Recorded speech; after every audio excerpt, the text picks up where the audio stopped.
waxaygu wallaahi haddaan leysiin xataa inaadan ku hooyeynin haddaad adigu soo gashatay annaguna waa soo gashaynaa waxaan kuu sheegayaa nin islaama haddaad tahay ummadda hafrin shaatiga dawladda la imaad annaguna waa soo gashaynaa habar jecla maahi ninka leeyahay dumaalna mayna annagu dumaal waa walaalaheen habar jecla meel iskama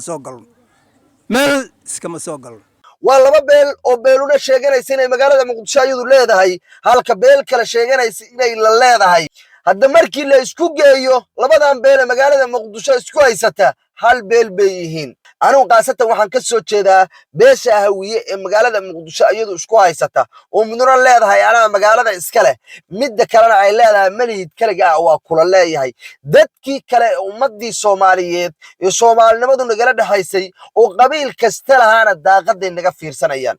aqliga noocaasa ayaan dadka madaxweyne ugu nahay oo maanta ku matalaynaa dad badan ba waxay aaminsan yihiin inay caasimadda beelu yeelan karto war caasimadda waxaa ku taal madaxdooyadii dawladda federaalka ah ee Soomaaliya oo dhan matalaysay war caasimadda maxkamadiiba ku oolaysa war caasimadda masiirka ummadda Soomaaliyeed raas casayr ilaa raas gamboon baa lagu go'aaminayaa war caasimadda dabaqyada qurquruxda badan ee ka dhisan beesha iskale oo gooniya kama dhisan ummadda Soomaaliyeed oo dhan xilligii hore wada dhisatay goof bay ahayd xilliga caasimadda waa laga dhigi karaa Baydhabo Kismaayo waa laga dhigi karay Hargeysa waa laga dhigi karay meelo badan oo macquul oo caasimadda Soomaaliya laga dhigi karaa jirtay haddii halka caasimadii laga dhigay ee dawladdii xilliga jirtay ay dhistay oo aynu ognahay dawladdii Maxamed Siyaad Barre dabaq laba biyaana meelan xamar ahayn in laga dhiso inuu mamnuucay oo ummadda Soomaaliyeed oo dhan oo isku timid oo gees walba iskaga timid caasimadii ay wada dhisatay ayaan annagu isku haysanaa ugu yaraan annagu maan wada yeelano qabyaaladu horta inaysan faa'iido lahayn hadda waxa isku haysta laba beel baa isku haysta labada beel hadii beelu yeelato ayaga si kala baxaya ayaga hadii jufa loo sii daayo haddana jufada si kala baxaysa baasha qabyaalada la yiraa kun jeero horena waa sheegay wax dhamaada maaha siday u socoto faamilkaaday kula gaaraysaa heer waxaad gaaraysaa tiraakan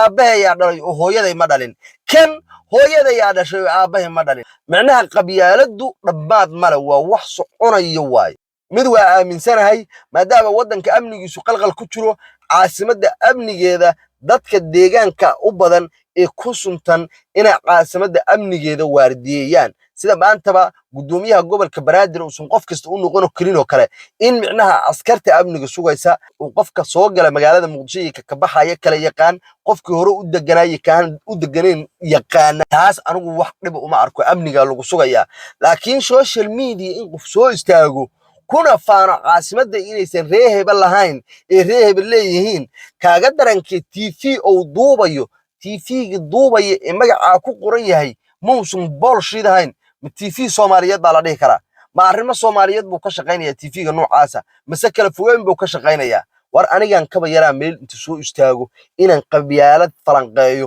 oo dhaano reehebel baan saa yeelaya wallahi igama suurtoodo kuma naaniga waaweyn oo gorofiya oo maalin kasta nala soo hortaagan qabiil iyo qurun iyo qashin oo dawladnimadiinadii hortaagan waxa ummadda Soomaaliyeed maanta in dawlad yeelato hortaagan wallahi billahi talaahi waa qabiil waxaan maraynaa heer maanta inaan dawlad kale inta u tagno aan raahna dawladda kale ee isku faacanahay ee dariska nahay ee Afrikaanka isla nahay oo aan iga aqli badnayn oo iga aqoon badnayn oo iga geesanayn kale iga waardiyay aniga qabyaalad baa ay burburisay dawlad ma haystee kale iga waardiyay baan leeyahay Turki baan u tagayaa inuu Itoobiya iga celiyaan ka baryayaa badaydo dhan inaan siiyo Itoobiya halka ayaan nagay inta kaliya muku gubaysaa muku dhibaysaa baddaadii inaad ilaasho weysid dhulkaadii inaad ilaasho weysid oo aad ka ilaasho weysid nin adiga asaaga qabyaalad baa halka ku dhigtay welina futadaad sii haysaa ayadoo qabyaalada laga gudbin ama aan si sax ah loogu dhaqmin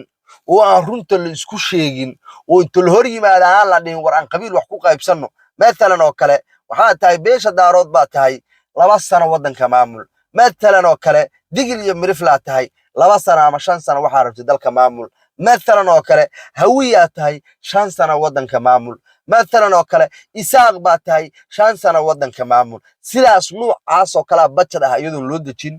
dadku ku wada qancin oo qabiil walba oo san gambarkiisa inta ku fadhiisto oo san sugin xilliga meertadu soo gaaray oo aan dastuur iyo qaynuun laga soo saarin ama aanan iska dayno sida adduunku u dhaqma aanan u dhaqmin wallahi dawladnimo soo ma dhawo waraan warta beesha aan ka dhashay ee maanta madaxweynaha qabyaalada 2010 bana soo gaartay markaynu aragnay Soomaalidu inaysan qabyaalad ka maarmayn oo baamulo ku dhisatay aan dhisanay wali baasha lama aanan qabsan baashi wali saasa u wadwadnaa wan ugu cusub tahay Soomaalida kale waa nala yaabin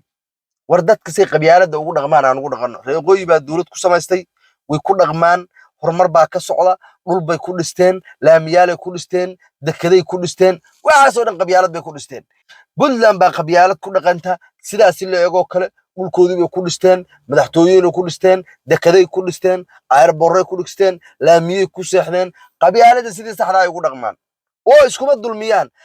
annaga laakiin waa nugu cusub tahay xawaalaan isku haysanaaba annagu xamar aan bisku haysanaaba ummadii Soomaaliyeed nagala dhaxaysay unuka iska hadleedahay aduu meelan bad lahayna ka timid ku culaadinaysa waa in adeerka inta fahan dadkan kale sida isku wataan u wada walaalka dad qabyaalada laga tagaynin oo Soomaaliya oo dhan waa ku dhaqantaa inta dawlad rasmi ah la helayo aniga laftirkeedu hadda dhinacaan u socdaa waa yaabanahay baasha sida saxda ah oo aan dadka dhibka loogu geysanayn oo horumar kale aan ugu dhaqanade baasha nugu cusub saa u wadwadaan iska dayno ugu dambeeyay waxaan ku soo gabagabaynayaa daawade ma aaminsan tahay caasimadda ummadda Soomaaliyeed inay beel gaar ah leedahay se waxaad aaminsan tahay caasimad ummadda Soomaaliyeed oo dhan ka dhaxayso